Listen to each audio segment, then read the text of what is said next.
ជាយាមញញឹមណាកូនកូនមានម្ដាយពេលដែលកូនញញឹមពិភពលោកទាំងមូលគឺស្រស់ស្អាតណាស់តែពិភពលោកប្រែទៅជាខ្មៅងងឹតគ្មានពន្លឺរស្មី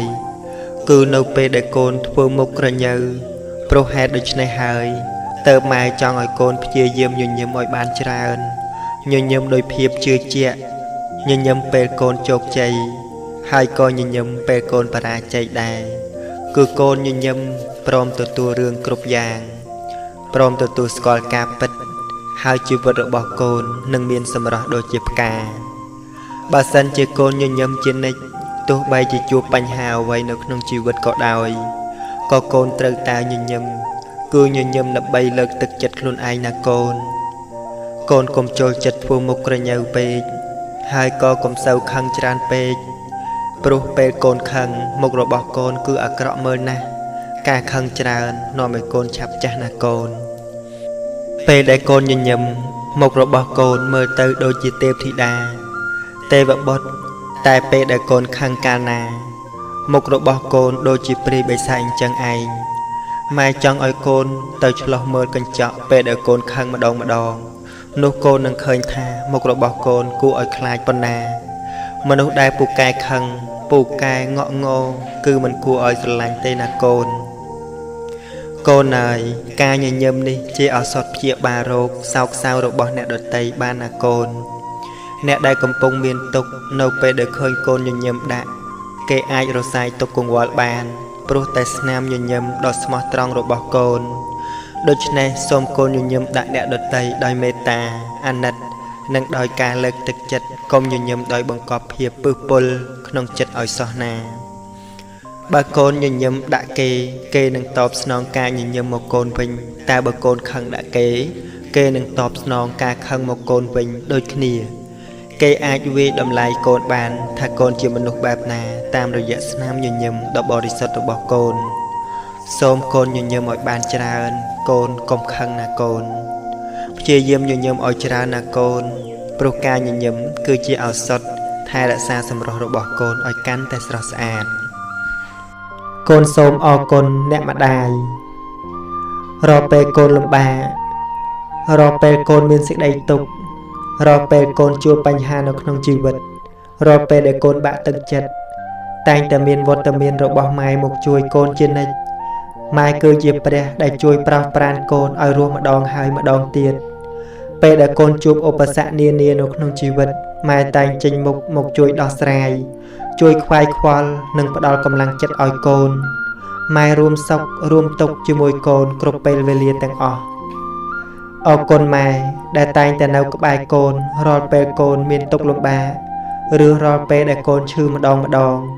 ម៉ែតែងយកចិត្តទុកដាក់ថ្នាក់ថ្នមការពារមើលថែកូនរហូតអរគុណម៉ែដែលតែងតែនៅចាំលើកទឹកចិត្តចាំលួងលោមកូននៅពេលដែលកូនអស់សង្ឃឹមកូនបាក់ទឹកចិត្តម៉ែប្រាប់ឲ្យកូនរឹងមាំឲ្យកូនតស៊ូដើម្បីជំនះឧបសគ្គជីវិតឲ្យបានអរគុណម៉ែដែលតែងតែជួយលើកកូនឲ្យក្រោកនៅពេលដែលកូនដួលម្ដងហើយម៉ែតែងតែដាស់តឿនក្រានរំលឹកកូនជានិច្ចឲ្យកូនព្យាយាមក្រោកងើបឈរដោយខ្លួនឯងព្រោះពេលអត់ពីម៉ែទៅគ្មានអ្នកណាជួយលើកកូនឲ្យក្រោកក្រៅពីការប្រឹងប្រែងក្រោកដោយខ្លួនឯងឡើយអរគុណម៉ែដែលមិនបោះបង់កូនចោលនៅពេលដែលកូនមានទុក្ខម៉ែតែងតែផ្ដល់ភាពកក់ក្ដៅផ្ដល់ទំនុកចិត្តផ្ដល់ម្លប់ឲ្យកូនជ្រកនៅពេលដែលកូននឿយហត់និងផ្ដល់ស្នាមញញឹមយ៉ាងបរិសុទ្ធឲ្យកូនមានកម្លាំងចិត្តដើរទៅមុខទៀតអរគុណម៉ែចំពោះការលះបង់គ្រប់បែបយ៉ាងដើម្បីកូនមិនថាពេលវេលាទ្រព្យសម្បត្តិកម្លាំងកាយចិត្ត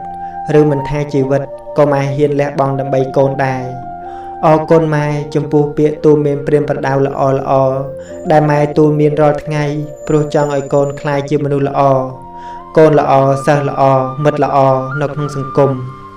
ការលះបង់របស់ម៉ែមកលើកូនគឺច្រើនណាស់ដែលកូនមិនអាចរៀបរាប់ឲ្យអស់បានឡើយតែកូននឹងចងចាំរាល់ទង្វើល្អអំពើល្អគ្រប់យ៉ាងរបស់ម៉ែដែលម៉ែធ្វើមកលើកូនដល់រាបដល់កូនសូន្យជីវិតកែប្រែនិងផ្លាស់ប្ដូរកូនអើយមានឆន្ទៈតែខ្វះសេចក្តីព្យាយាមមានសេចក្តីព្យាយាម តែខ្វះការយកចិត្តទុកដាក់មានការយកចិត្តទុកដាក់តែខ្វះការពិចារណាក៏មិនអាចឲ្យការងារកូនបានសម្រេចជោគជ័យដែរចង់ជោគជ័យចង់សម្រេចការងារតូចធំចង់មានទ្រព្យសម្បត្តិចង់មានចំណេះដឹងវាមិនមែនបានមកពីការអុជធូបបន់ស្រន់សំពះថ្វាយបង្គំសុំ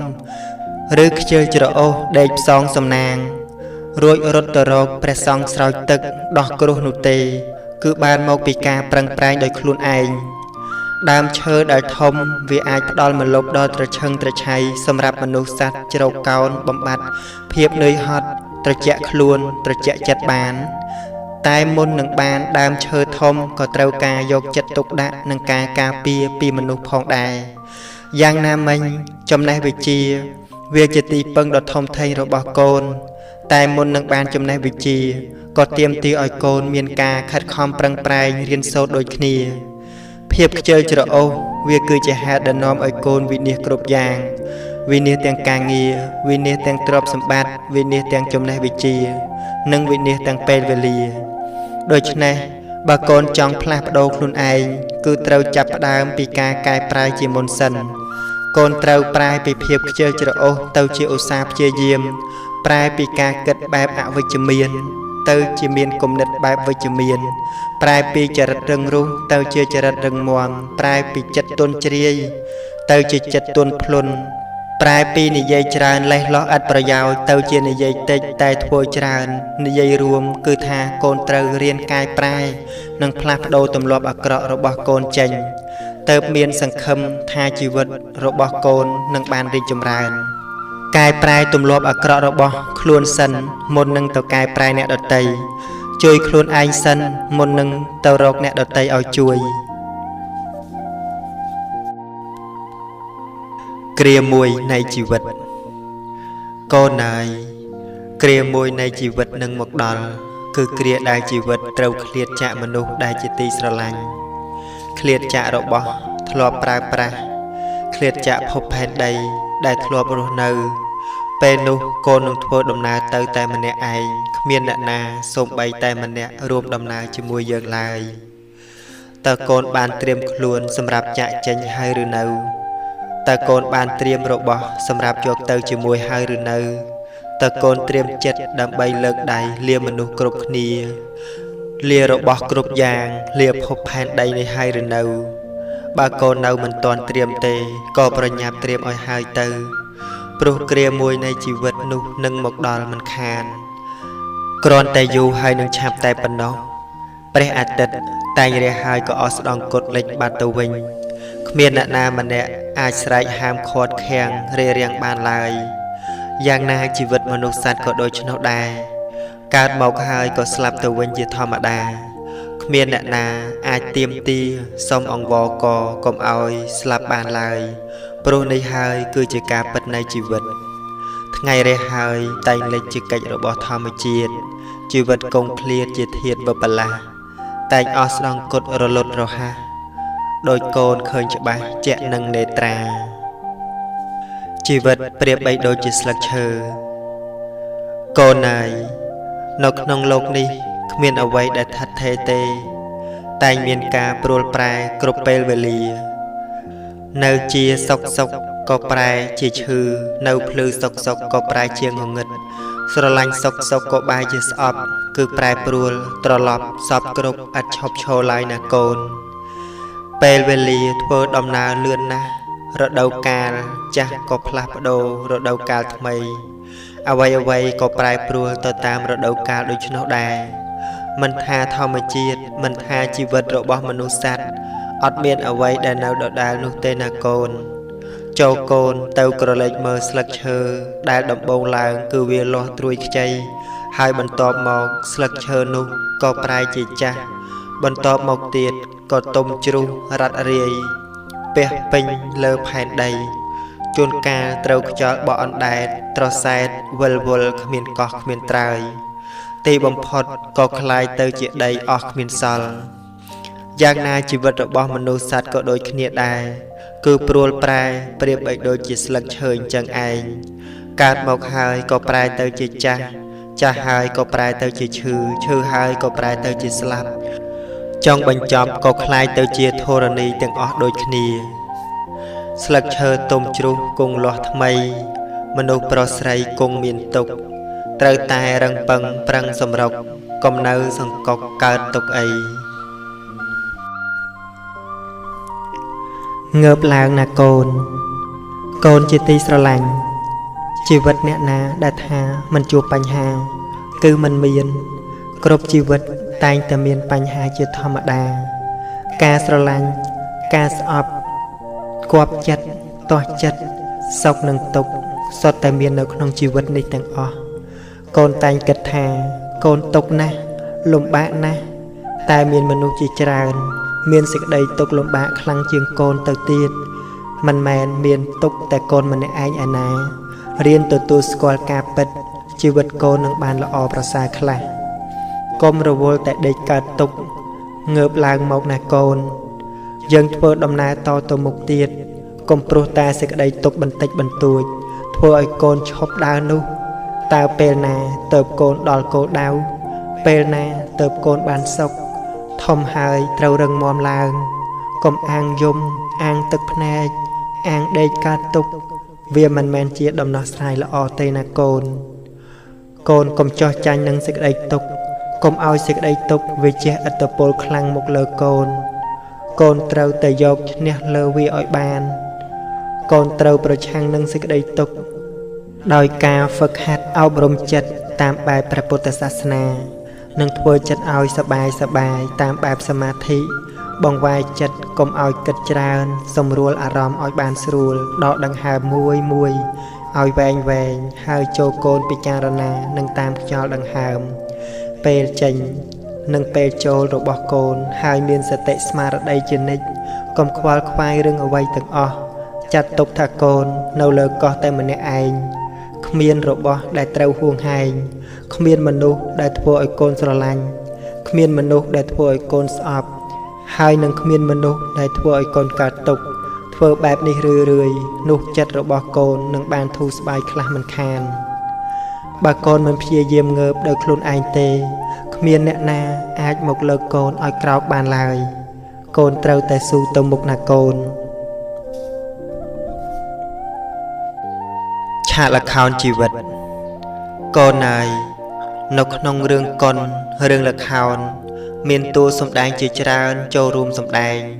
ដូចជាតួឯកតួរងតួស្លូតតួកាចតួកំសត់តួសបាយតួច្រណែនតួឈ្នានីសជិះជាន់និងតួវេដំច្រំធាក់ជាដើមយ៉ាងណានៅក្នុងរឿងជីវិតនេះក៏ដូចគ្នាគឺមិនខុសពីរឿងកុនល្ខោនឡើយ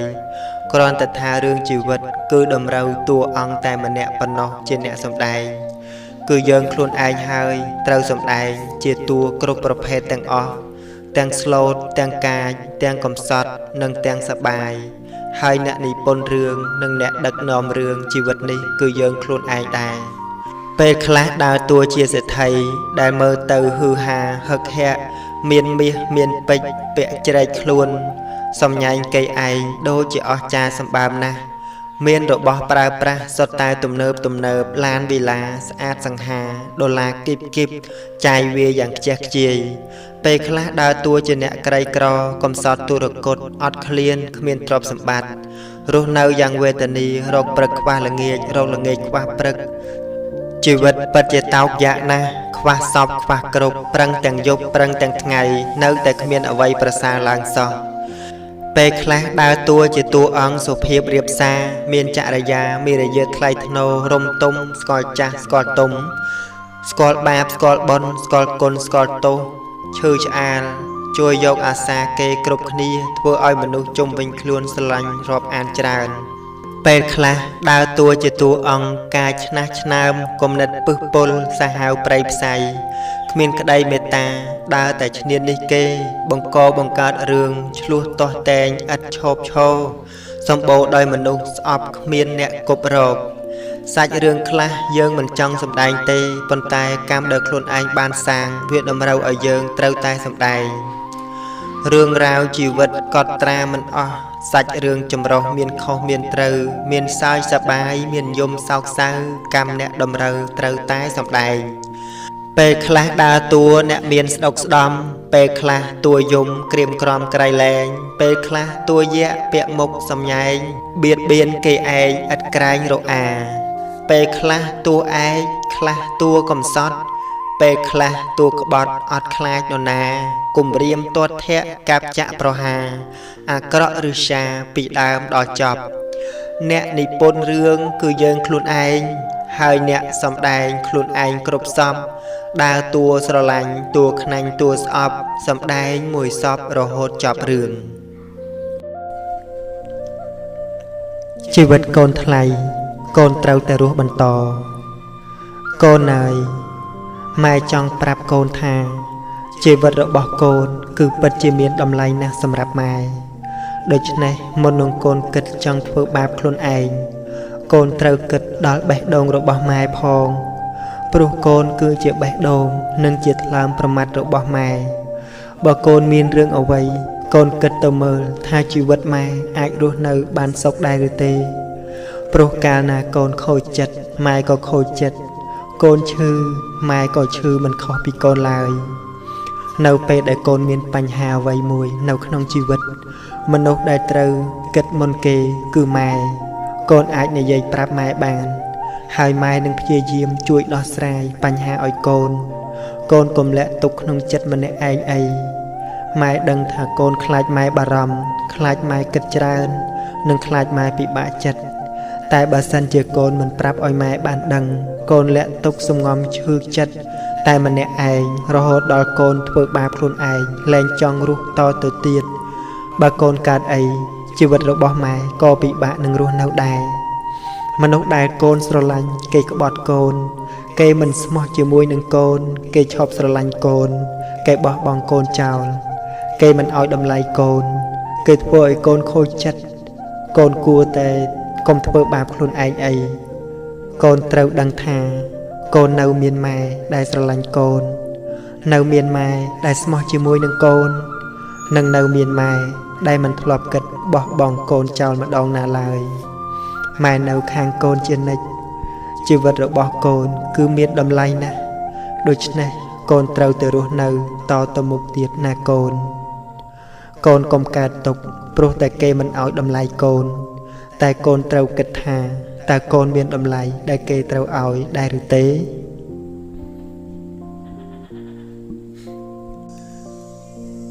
ជីវិតគឺបែបនេះឯងកូនអើយជីវិតកើតមកនៅក្នុងโลกនេះតែងជួបប្រទះគ្រប់រឿងរ៉ាវគ្រប់បញ្ហាគ្រប់រសជាតិ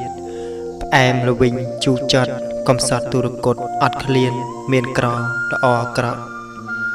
ល្អកកសម្បូរសបាយខ្វល់ខ្វាយអំពុលចិត្តនឹកគិតឥតមានស្បើយ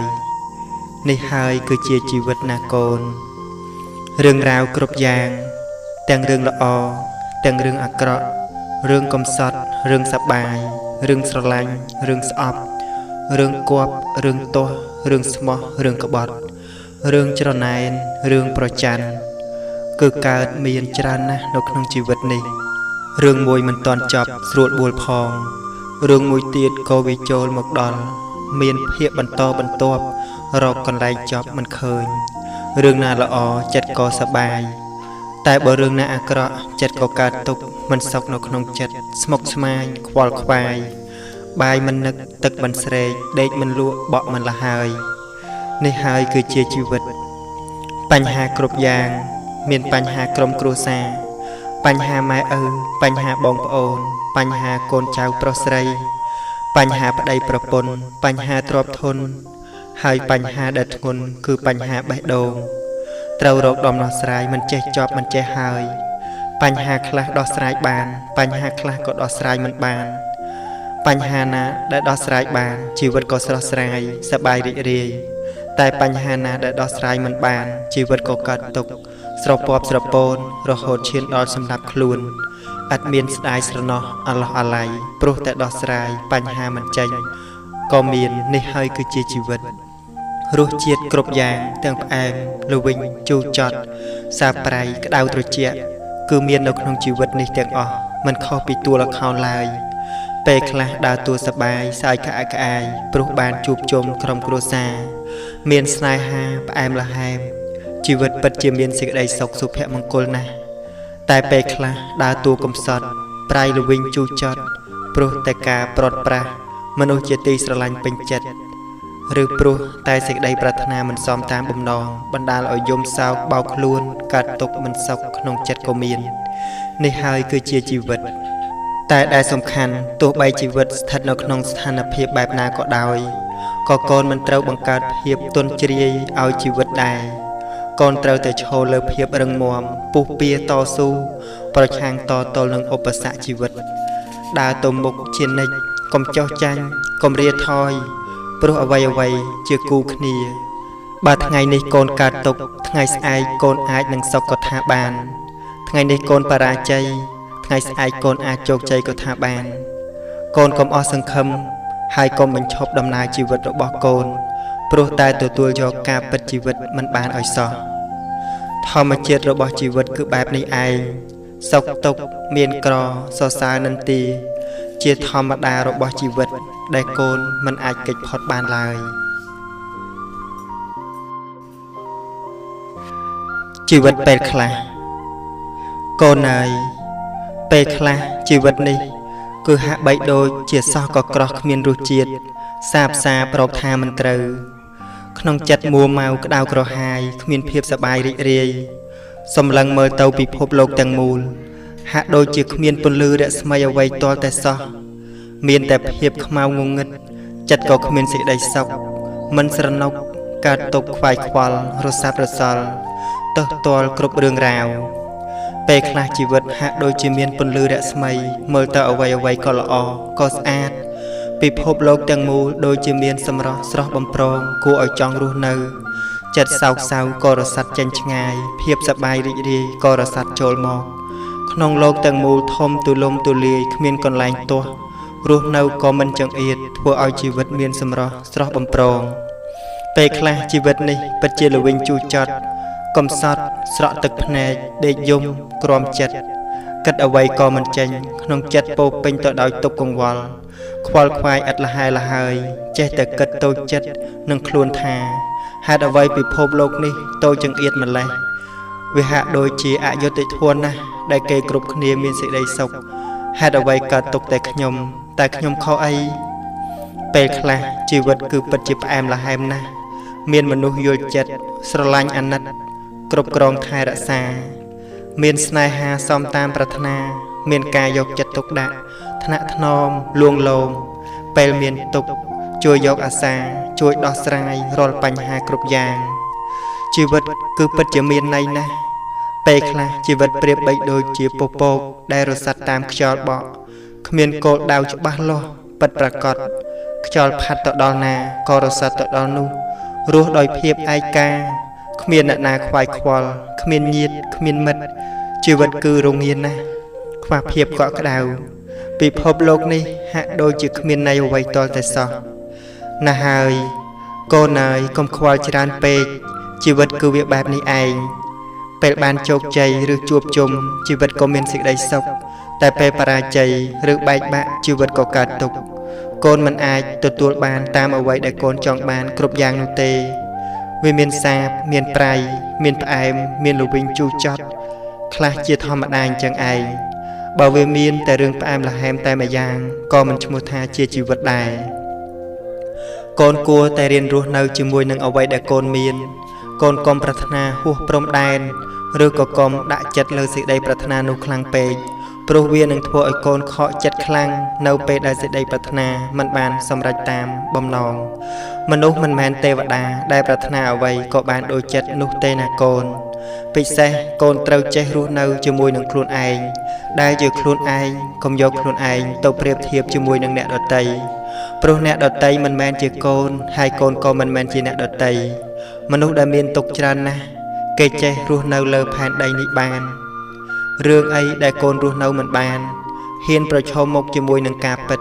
ជីវិតអាចនឹងល្អប្រសើរ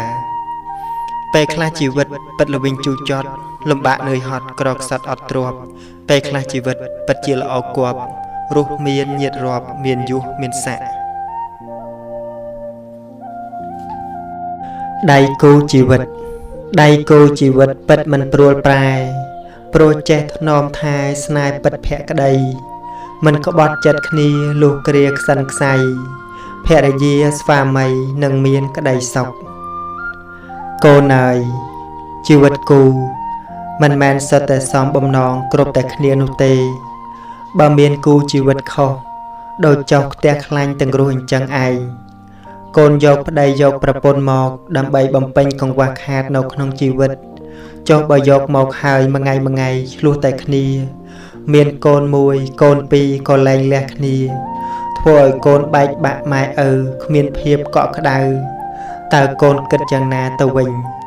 ប្តីប្រពន្ធមិនមែនចេះតែយកឲ្យតែបាននោះទេមុននឹងសម្រេចចិត្តជ្រើសរើសគូជីវិត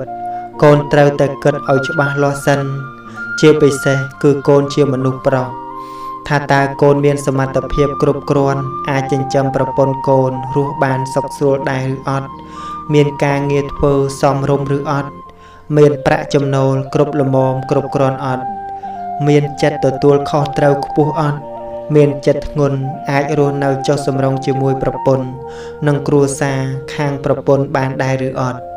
ឬក៏អាចអត់ធ្មត់ចំពោះឪពុកម្ដាយក្មេកបានដែរឬអត់ព្រមបោះចោលសេរីភាពដោយការនៅកំឡោះបានដែរឬទេបើបានអូខេយកចុះតែមិនថាអីទេតែបើគ្មានសមត្ថភាពទាំងអស់នេះទេកូនត្រៀមខ្លួនទទួលយកការបែកបាក់ឲ្យហើយទៅកូនខ្លះមិនទាន់ឈប់លាដៃសុំលុយពីឪពុកម្ដាយចាយផងក៏យកប្រពន្ធដែរខ្លួនឯងមួយចិញ្ចឹមមិនទាន់រស់ចង់ទៅចិញ្ចឹមកូនប្រពន្ធតើអាចដែរទេកុំយកជីវិតគេឲ្យលំបាកវេទនាជាមួយកូនអីបើមិនទាន់យល់ច្បាស់អំពីជីវិតគូទេកុំទាន់អាលចង់បានប្តីចង់បានប្រពន្ធព្រោះជីវិតគូមានរឿងរ៉ាវច្រើនណាស់ដែលកូនត្រូវជួបប្រទះនិងឆ្លងកាត់វាបើកូនឆ្លងកាត់បានជីវិតគូនឹងបានជោគជ័យតែបើកូនឆ្លងកាត់មិនបានទេប្រកាសណាស់ថាជីវិតគូរបស់កូននឹងល្អក់កកមិនខានពាក្យថាប្តីប្រពន្ធគឺងាយនិយាយណាស់តែមេរៀនប្តីប្រពន្ធដែលត្រូវអនុវត្តវាមិនស្រួលដូចមាត់និយាយឡើយដូច្នេះកូនត្រូវតែយល់ឲ្យច្បាស់លាស់ប្រកាសប្រជាថាខ្លួនឯងអាចអនុវត្តតាមមេរៀនប្តីប្រពន្ធបានដែរឬអត់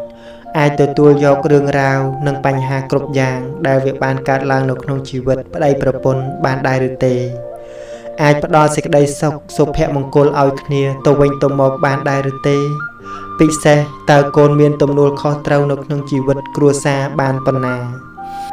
ជីវិតគូមិនមែនជាជីវិតដែលលេងនៅក្នុងតួកុនតួល្ខោនដែលវាគ្រាន់តែជាការសម្ដែងឲ្យទស្សនិកជនទស្សនាតែប៉ុណ្ណោះទេគឺវាជាជីវិតពិតជាទស្សនភាពពិតសកម្មភាពពិតរឿងរ៉ាវដែលកើតឡើងគឺជាការពិត